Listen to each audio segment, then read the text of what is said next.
Oh, fancy meeting you here, YouTube squad. Welcome to another edition of the Daily Weather. We cover space, we cover Earth, and we've leveraged the channel where we have on purpose because the emphasis on private space flight. It's not going away. Space weather will become increasingly important with the human species' increased reliance on space, whether it's for Starlink satellites, whether it's for space exploration, whether it's for building moon bases, building more layer after layer after layer of satellites. This stuff will be increasingly important. And I'm forecasting that within 18 months, you'll be able to go to space for less than six figures. So, we're going to get the number for a space flight down below $100,000 USD by summer. By summer of 2027, you'll be able to go to space for free. Elon Musk will just fly you to space for free. No, just kidding, folks. You'll be able to go to space for under six figures. So it's coming. It's definitely a priority for a lot of people. A lot of people want to go to space, experience the real weightlessness of space, and Ricky agrees. Don't you, Ricky? What about you, Bubs? Anyway, let's talk space weather and Earth weather. We did have a solar flare rising over that eastern limb. So there was a limb flare as a new active region. An active beta gamma class sunspot is rising, maybe even beta gamma delta class. Fingers crossed for that. So we'll show you what's going on in terms of both the Earth weather and the space weather. We'll tell you what's happened with the ionosphere and all those sorts of things. So unfortunately, we will not be able to forecast doomsday because the likelihood of that is pretty much 0%. I mean, people could start nuking each other, right? We could see nukes start to fly at any moment. But beyond that, pretty unlikely that civilization is going to just mysteriously end. And so it's just not in the forecast, you know? And here's why. It's because our finest days lie ahead. And doomsday prophets, they just tell lies. They tell lies for views, and they make alarmist thumbnails and titles. And then in their videos, they have nothing to back it up. They have nothing to back it up except a bunch of hand waving and little shreds of truth littering up their huge trash pile of ridiculous, nonsensical, alarmist propaganda. So, a lot of people are scared of space because they don't understand space. And space isn't very scary. I mean, there's not a lot of stuff out there. There's not even sufficient air to breathe. And the sun is not some kind of an enemy. So it's, you see, it's like these alarmist tropes are everywhere. Whether you're scrolling Facebook, Instagram, and you can see that space weather is becoming more important. If you've got the finger on the pulse of social media in any way, I mean, people are definitely interested in space weather more than they were even just 10 years ago. And we should be because of what I mentioned earlier, right? This massive emphasis on private space flight. And we want to see private space flight, especially good private space flight. Good private space flight by reputable organizations who you can trust with your safety to take you into space. It's pretty dangerous, right? Like going to space is not something that's particularly easy to do. It requires a lot of effort to get your mass that high above Earth's gravity that you can, basically just be in free fall. So, yeah, it's pretty serious. And the cost of that is rapidly dropping. And that's something to thank SpaceX for. All right. SpaceX is a huge deal when it comes to reducing the cost of private space flight, reducing the cost of space flight, period. And of course, they're a massive NASA contractor. They're able to put huge payloads up there into space. And for that, we thank SpaceX. So, now you can't believe everything that somebody says, especially when there's a pattern of mistruths, misrepresentations of the material nature, especially intentional material misrepresentations. But hey, you gotta take the good with the bad, right? So let's talk space weather. We've got, like I said, there is a new active region that's just risen over that eastern limb. And it's up here in the northeast. We saw a flare from that. It's actually, I think it's right by the equator there, it looks like. But just give that a minute to load and we'll cover some other space weather stats. Just give Microsoft a minute to catch up because, you know, the Windows, it's not exactly efficient in 2026. You may, you know, whether you're a Windows 11 user, Windows 10 user, you may notice some problems. And it's really a great year to switch to open source operating systems. I mean, like what could be better than being able to very simply,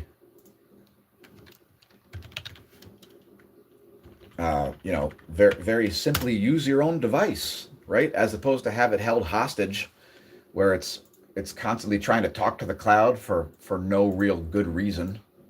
You know, that's one of the downfalls of the Microsoft software is that it's it's constantly trying to upload your desktop to the cloud. So if you don't put big files on your desktop, folks, while your Windows desktop is encrypted, it requires you to log in, right? Assuming you have a password.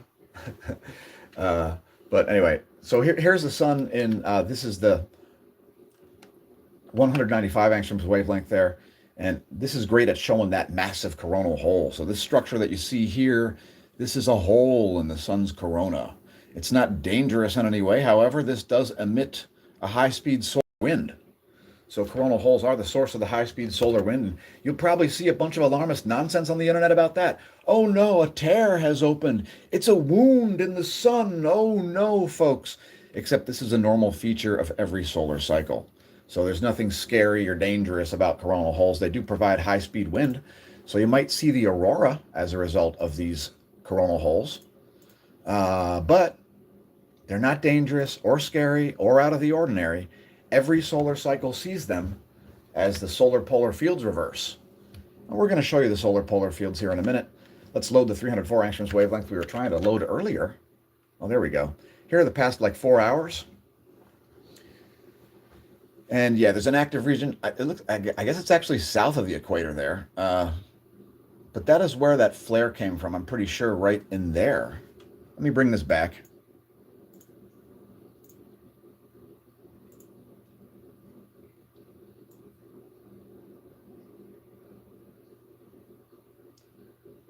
Yeah, so there it is. And it was an eruptive event. So there was a CME associated with that. You can see that huge prominence there just south of the solar equator. So that's the new hot spot for solar flares at the moment, because the sunspots that we have on the Earth side of the disk, they're not very exciting.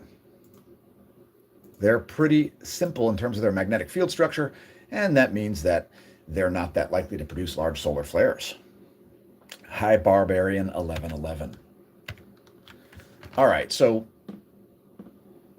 here comes some more stats for you real quick. We'll do a quick rundown of space weather stats. We'll briefly talk Earth weather. I did a stream earlier on location. I was out in Breiningsville, Pennsylvania, and so I figured I would do a quick live stream and show the conditions, since some Pennsylvanians are, what's the right word? Sick of, fed up with, tired of being a shut-in as a result of the snow. The snow. I think a lot of Pennsylvanians have seen enough, and you know, some people have recently even moved here, and they're like, what is this, what it's going to be like all the time? And well, it's not what it's going to be like all the time. I don't know what Luke 8:17 is, but thanks for putting the directions to a Bible verse in the chat. Cheers. Can I please see some fucking data? All right, so here's the current magnetic field structure. And as you can see, these are not complex magnetic fields. These sunspots are fairly like, what's the right word? Simple. But this one rising over here looks like it's got some gusto. So that is the most likely place to see solar flares at the moment. There is some chance up here, these northern hemisphere sunspots, but definitely the high spot is to watch right there. So cosmic ray flux remains at a 22-year low. Lowest cosmic ray flux that we've seen since solar cycle 23, near its peak. So this may be still dropping, as we're going to see continued coronal mass ejections as solar cycle 25 ramps down. Don't be surprised to see this fall even lower, but you can see that it's already about as low as it ever got during solar cycle 23. So from the perspective of a solar plasma perspective, solar cycle 25 is a stronger solar cycle than cycle 23. These cosmic ray minima, these represent solar maxima, and these cosmic ray maxima represent solar minima, because the solar plasma carries its own magnetic fields into space. Anyway, here's Cygnus X3. It's one of our cosmic ray producers. This is its X-ray output. I like to look at it daily because, well, it's recently changed. Since about 2020, we actually had higher X-rays coming out of Cygnus X3, a high-mass X-ray binary located in the Milky Way galaxy. Great question, Barb. So Barbarian asks, does the stock market follow cosmic ray flux? Yes, in some ways it actually does, because solar activity is what we would call a deep cyclical. So in terms of economics, there is some stock market, because the deep cyclicals that are represented in the stock market, they do affect the rest of the market. So yeah, there companies like International Paper, for example, which that might be owned by, is that GE now? I can't remember. But there are deep cyclicals that are represented in publicly traded companies. And yes, those are affected by solar activity and hence cosmic ray flux. Since cosmic ray flux is a function of solar activity, yeah, there is some, and it's not just the stock market, okay? Commodities are probably actually more relevant than stocks. But yeah, there are some stocks that are affected by cosmic ray flux, or that are, I'll just say they're correlated with cosmic ray flux. Let's just say that. I'll just say that. Next, solar wind, and what we've got now is, here's our one-day graph. We still have this high-speed solar wind. That's from that North Pole-oriented coronal hole that we showed you. Earth is about to move into a South Pole magnetic sector, but that high-speed wind is an independent thing. This is particles, not magnetism. So yeah, current particle density is about 1.6 protons per cubic centimeter. Solar wind velocity here significantly elevated at just under 700 kilometers per second. The fields are kind of weak though, so that top line there, that is what's causing this to not be a geomagnetic storm. We have a total field of 7 nanotesla with a BZ of +3, not conducive to current induction into the system. Stay in Cheese says, parable of the lamp, nothing hidden. I don't know what the parable of the lamp is. So that space weather solar wind data that we just showed you there, this data right here, this is measured at Lagrange 1. And that data right there is from the ACE spacecraft, which orbits this gravitational equilibrium point at very little fuel use. Just for reference, James Webb Space Telescope is located at L2. That's the one on the far side of the sun. And here are their orbits, just to help our viewers orient themselves. Barbarian 1111 says cross. Thank you for leaving a comment. Anyway, there are the orbits. ACE is shown here in green. The magnetosphere is pretty calm. I'm going to skip that entirely. Here are our GOES magnetometers. They are showing signs of perturbation there. That's a result of the coronal hole high-speed stream. So that high-speed stream is a lot faster than a nominal solar wind. Again, it's at nearly 700 kilometers per second, so it's causing some fluctuations in Earth's magnetic field. That's measured in the outer Van Allen belts, by the way, the GOES 19 and GOES 18. They're at like 26,000 miles of altitude. As far as space weather goes, we are expecting geomagnetic unrest possibilities throughout the day today, as is NOAA, but nothing major in the forecast. Important data set here, radial flux. It's up a little bit here with the rising, that new rising region there near the solar equator east. And we're at about, what is that, 118 solar flux units? 118 is the F107. Sunspot number came up a little bit here, but sort of hovering here around 75 sunspots or so. So for the past few days, we're around 75 sunspots. This should show that CME associated with that solar flare.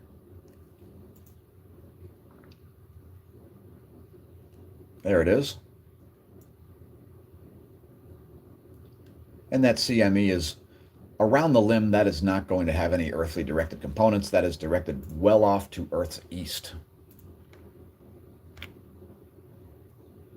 No need to look at it through stereo A. I don't think we have anything earthly directed here. But let's take a look at planets. I want to know where they're located. What about you? That's where they're located, according to the planetstoday.com. And while planets aren't space weather, that's where they are. Yeah, Mercury's, it's pretty quick. It's pretty quick. So what is that? Is that even right? That's not right. That's where things are today. There we go. That looks better. There we go. Mercury creeping up on Earth. Venus doing so more slowly as Earth creeps up on Mars. We've got a crescent moon right now, and it is a crescent waning as we approach new moon here in a couple of days. Proton flux remains flatlined. No solar energetic particle events, and then none are likely. And here's that long impulsive flare that we saw on the eastern limb. It was an M2.5, about an M2.47 class solar flare. Barbarian 1111 says SAD type of depression related to changes in seasons. Yeah, it could just be simply vitamin D that causes SAD. There are a lot of studies about it. But certainly one of the things that I think a lot of people miss is blue light in the mornings. You want blue light in your eyes in the mornings, because when you get blue light in your eyes in the mornings, it makes your body make melatonin correctly, and it makes you sleep better at night. I know it sounds super counterintuitive, folks. You can fact check me on this all you like. I'm a chronic insomniac, lifer, chronic insomniac, and my sleep has gotten vastly better by simply adding blue light in the morning. Go outside, even artificial blue light works, and that just makes me sleep better. I sleep more through the night. I feel more tired when it's time to go to bed. It's fantastic. Blue light in the eyes in the morning is crucial. I've even made a highlight for that, folks. We're going to put that in our shorts. So please share our shorts. If you're not viewing our shorts, it's youtube.com/smashomash/shorts. And there's a lot of content in there that you're never going to see in these daily space weather videos. Like BikeTube. BikeTube pretty much takes place on shorts. And I don't talk that much fitness stuff on daily space weather videos because of the market. Anyway. But here's our X-ray flux. And we have a little bit of flaring going on right now, actually. Let's take a quick look at that. Is that once again some flaring happening on the limb? And no, it's right in the Earth side of the disk. So this could be a CME generating right as we make the video, folks. I'm seeing some Hyder flaring right in here. So watch this area right here. You're going to see some activity there. Some plasma instability indeed. Right on the center of the solar disk. Damn close. So that's a good thing, especially if it generates an Earth-directed coronal mass ejection, because it's good for the channel. It's good for aurora chasers. It's good for people who are into space. Think about the kids, folks, all right? The kids are an important feature of everything. If the kids hate your band might suck, right? Like if the kids hate your YouTube channel probably sucks. If kids hate your cycling team probably sucks. You can't fool the kids, folks. I'm just kidding. Of course you can fool the kids, but you shouldn't, because they're important members of society, folks. Children are our future, so, they should be treated accordingly, not as commodities. Anyway, let's take a look at some more data here. I want to show the heliosphere magnetism. Hey, thanks for tuning into the shorts, Marion Lewis. Yeah, a lot of people aren't aware of those, and there's a lot of BikeTube stuff, and we have playlists too.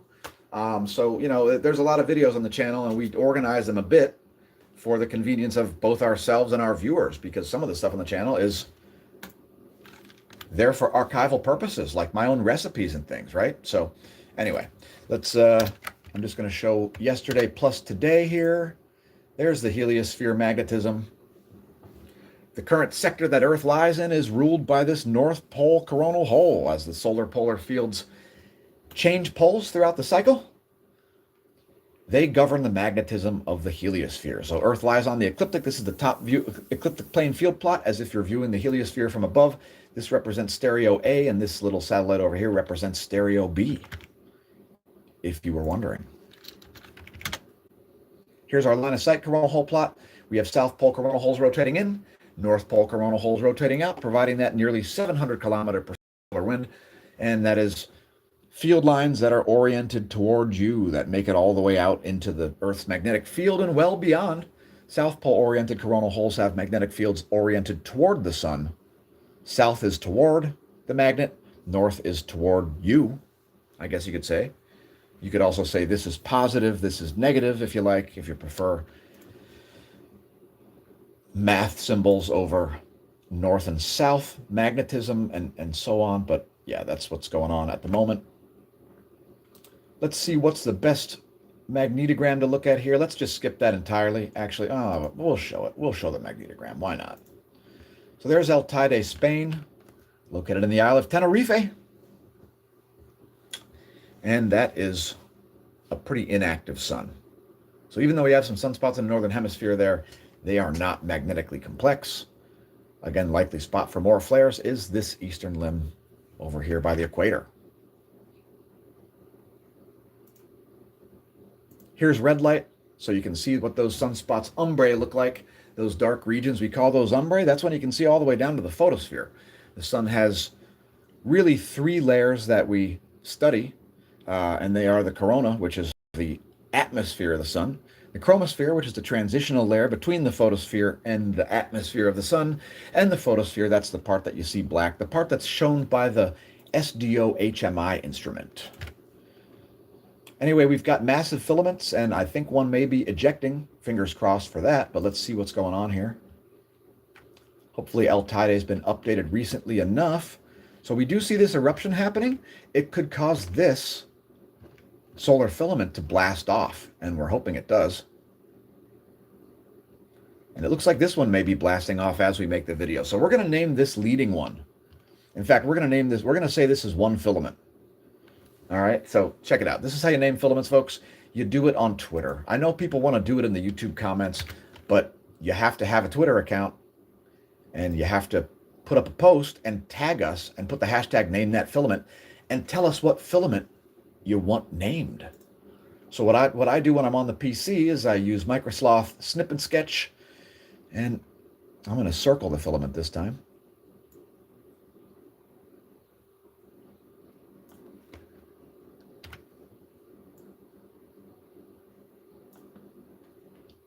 Because this filament here, I'm going to say that's just one filament, because maybe it's two filaments connected to the same active region. That is a plage, not a sunspot, but it is an active region. And of course, a great example of how you don't need sunspots to see coronal mass ejections. So we're going to name that filament, and here's how you do it. Just let us know which filament you're trying to name. That's why I put the graphics up there, by the way. And then go on to Twitter. Click post. Put your image in there. Put your image in there. And don't do it redundantly, because Microsloth takes 10 years to respond to one keystroke. Don't do that. And we're going to name this filament after the Take That Clouds account.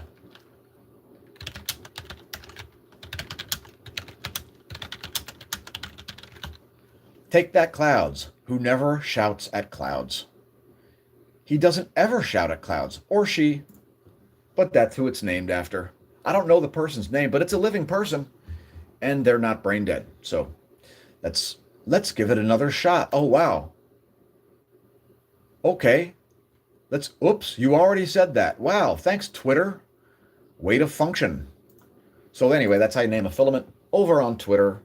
You know, the quote, social media and quote platform that some cultists call X. You know, some branding geniuses, they call it X. They think that's a brand because they're completely berserk. Completely berserk, sycophantic cultists. You know, Elon Bros. You know about Elon Bros. Anyway, the electron flux here remaining below electron storm levels, at least according to the measurements by the GOES, but we're probably going to see pretty bad GPS performance. So let's take a look at the coupled thermosphere, ionosphere, plasmasphere electrodynamics model. And I think this is some erroneous data based on that coronal hole high-speed stream. That doesn't look quite right to me, but that's the model, and this is endeavoring to show you the free ions, the free electrons, I should say, the ions, from ground level all the way up to your GPS satellite. So that's the purpose of it.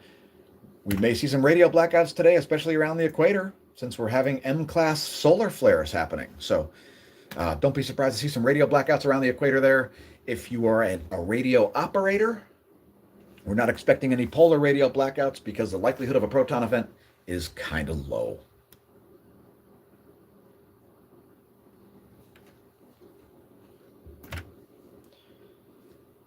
Here's just a diagram of the altitudes of the layers of the ionosphere.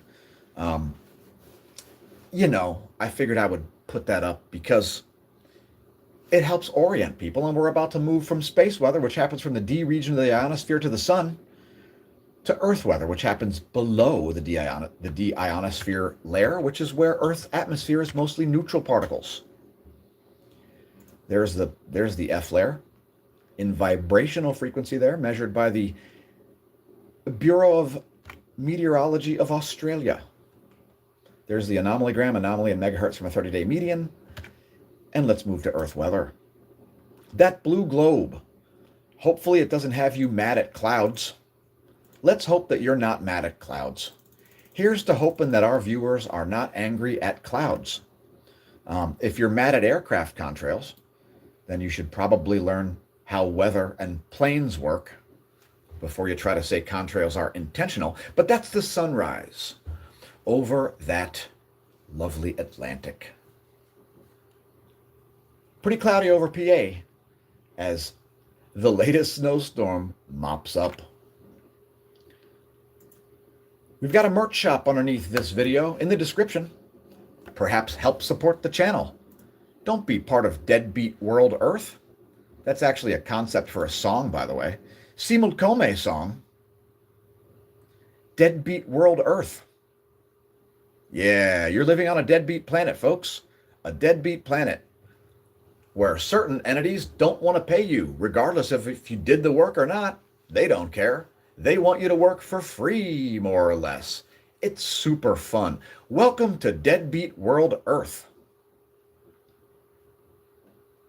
where the implications of trying to collect debt are even more annoying than the debtors themselves. It's super fun. Deadbeat World Earth. This and other high-end memes, like the 24 Hours of Bob Rodale Park, which is, by the way, a real race coming to the solstice, the summer solstice, in 2026.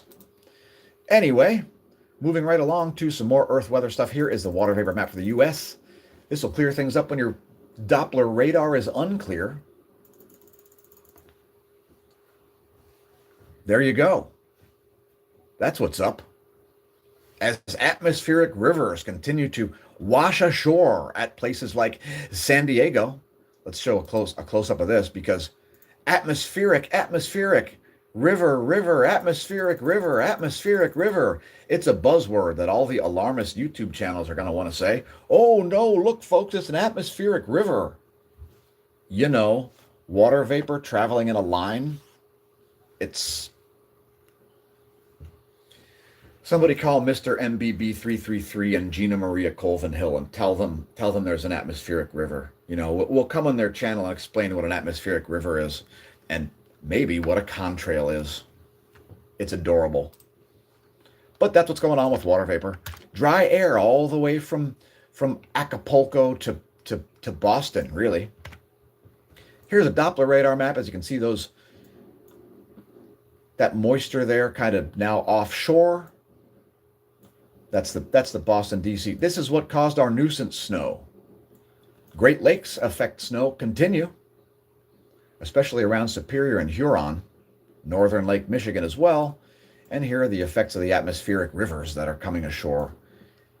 And there is some heavy snow already falling in the state of California. For our Lehigh Valley viewers, here is your forecast for the next couple of days. Today, a high near 39, partly sunny. Later, a low of only around 30. So I guess it'll be a cloudy night. Tomorrow, partly sunny with a high near 45. Wednesday, a high near 44. Thursday, a high near 46. That's spring, folks. That's spring. And thanks for the super chat, Barbarian. If you'd like me to read a quote, here's organic coffee money. Oh, thank you. I actually have to order some. So perfect timing on that. We were like, I'm just about to order some. So it's actually on the list. I just haven't gotten around to it yet. So thank you. Your $5 will be appropriated as per your wishes.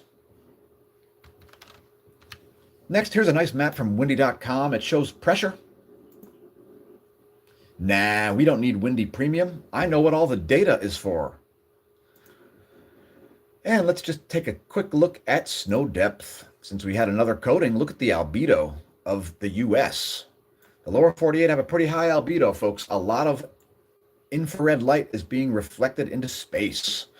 So the albedo effect keeps us cold through an extended period. The longer the snow stays, the longer it takes for the chain reaction of heating the crust takes. So, and cloudy nights are warmer than clear nights because clouds cause the greenhouse effect, folks. All right. What do we have here? Cloudy here too, where you're located, Barb. I know you travel a lot. I think the reflective light of snow is beneficial. Yesterday, Toronto had bright blue sky. I took a Russian snow bath on the roof. Yeah, that's right. Exactly. That's correct. That's correct. The Marion Lewis. The snow on the ground causes more blue light. So, when you go on, some of the blue light makes it through the clouds. So even when it looks, you still get UV. Okay. So, but even on a cloudy day, like going outside makes a difference. Or having an artificial blue light. That's why I was flashing this when I was talking about the lights, because I have this specifically for that purpose. I can change the color of this, but I keep it on the blue setting because if I'm going to be like at the desk for the whole morning, I'll expose myself for a couple of hours to that, and then I'll even use my red lights to put myself in French fry mode. But yeah, light therapy, light fitness, whatever you want to call it, is one of the really crazy. I mean, it's really working at the subatomic level, folks. Like the red light, you need to understand the implications of light on your health. It's serious. But yeah, cold baths are awesome. And yeah, when we have all this snow cover, there's more blue light. So especially when it's sunny out, I mean, everything's blue. Everything's blue. So you get a clear day with snow cover, there's a lot of blue light. And what that ultimately means is that you can do a shorter walk and still you can just sit there for 5 minutes if you like, just for the light purposes. But like you can do a shorter leisurely stroll and get the same amount of blue light because there's so much of it. I'm pretty sure there is almost like a tank that you have to fill to get the right amount of melatonin into your own system. So we don't have any lightning right now except north of the Leeward Islands. Some lightning there in the southwestern Atlantic. That's lightningmaps.org. The next time you hear thunder, check it out. It's a real-time lightning map powered by blitzachtung.org. It's a real son of a bit turn getting struck by lightning. Please don't do it. It's not particularly survivable. We're going to come back to the jet streams here, but first we're going to show some forecasts from tropicaltidbits.com. Tropicaltidbits.com. We're going to show the positive snow depth change forecast here because California is getting kaplastered. Kaplastered. That's my own term, by the way. You should make up words just like I do. I've been doing it since the 1980s, and I ain't stopping because new thoughts need new words. And kaplastered is a good one. It's a good one. Whether you got kaplastered in your MMA bout, kaplastered in the bike race, kaplastered on social media, whether you got kaplastered by a landslide, avalanche, tsunami, or snowstorm, kaplastered. You weren't plastered, but getting kaplastered might have wanted you to get plastered because sometimes it really sucks. Can I please have my forecast menu? There we go. All right, so here's the GPS, the GFS 72-hour forecast. That is snowfall in inches, and that's a lot of freaking inches for California, dudes. That's 4 feet over massive area. Look at that. That's an area the size of Massachusetts, blanketed in 4 feet of the white stuff. Shout out to Smash Staff's mom. I don't think she's going to get the full 4 feet, but she will be entrenched. It's going to be snow fort building weather. And damn, if I could go spring snowboarding, I think I might have to pick there. That looks bonkers. Bonkers. But yeah, a little more snow coming to eastern PA as well there. So anyway, another nuisance snow. And we'll close out the video with jet streams. We'll show more images of the sun. And of course, the surface winds of Earth. So here are the eastern jet streams. Very sort of incoherent jet stream. Not really incoherent, but sort of a big convergence, divergence happening here. Just west of Tasmania. A big divergence happening there. Although the temperature should be average for this time of the year because the wind is coming in from the west, where it's supposed to come from. Here are the surface winds of the eastern world. Shout out to our viewers from all around the planet. Congratulations on realizing the channel exists. We remain frankly surprised, as a strong low pressure system here lies south of the Kamchatka Peninsula. Strong low there, right on the tip of Kamchatka. Surface winds of the central world, shown here. Jet streams. A triple-dup jet stream here over Western Asia. I think it's the Caucasus. The Caucasus are breaking it up. Last but not least, the jet streams of the West. A wavy jet stream over North America. It is doubled up over the Gulf of Trump, or whatever this is called this year, and it's also doubled up over the Atlantic Ocean. Surface winds are shown here. I think I forgot to show these for the, no, I don't know, whatever. Here are the surface winds of the Western world, and a triple low there. And everybody knows what that means. That means that the Illuminati is eating some babies. They're eating some babies up here in the ocean. They're eating the babies, and they're touching the babies and eating the babies. Because this is a 666, you can clearly see that. I mean, so certainly there's a satanic ritual going on there. You're welcome for the heads up. Let's close this thing out with some more solar imagery. We're going to show the house favorite wavelength since we have a CME likely happening as we make the video. Gotta love it. But here's 304 angstroms as that one loads. This is the past, well, there's the past 12 hours. Now it's refreshed. It's refreshing sometimes when it refreshes. And remember, folks, Barbarian 1111 says, Phoenix rising. Don't forget, folks, for a phoenix to rise, you have to have destruction. Phoenixes rise from the ashes. And if you haven't reduced some shit to ashes, then what's going to rise from it? There's nothing to rise until it gets destroyed first. So make with the destruction, and then the phoenix will rise from the ashes. Don't get them backwards. Destroy first, then rebuild. Because if there's nothing to rebuild, then why'd you destroy it in the first place?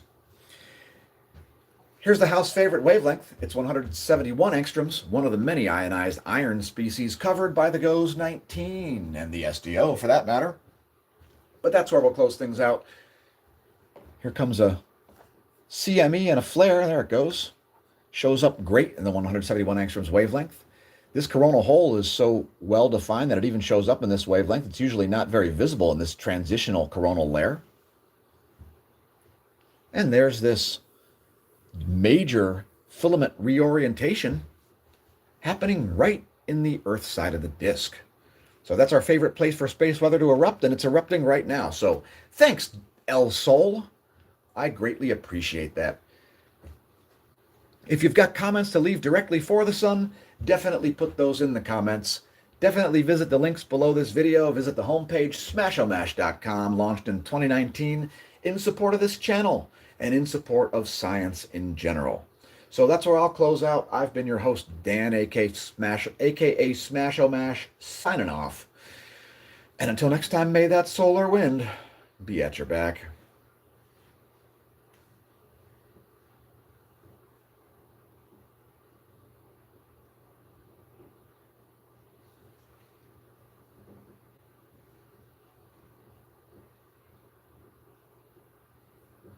Bye.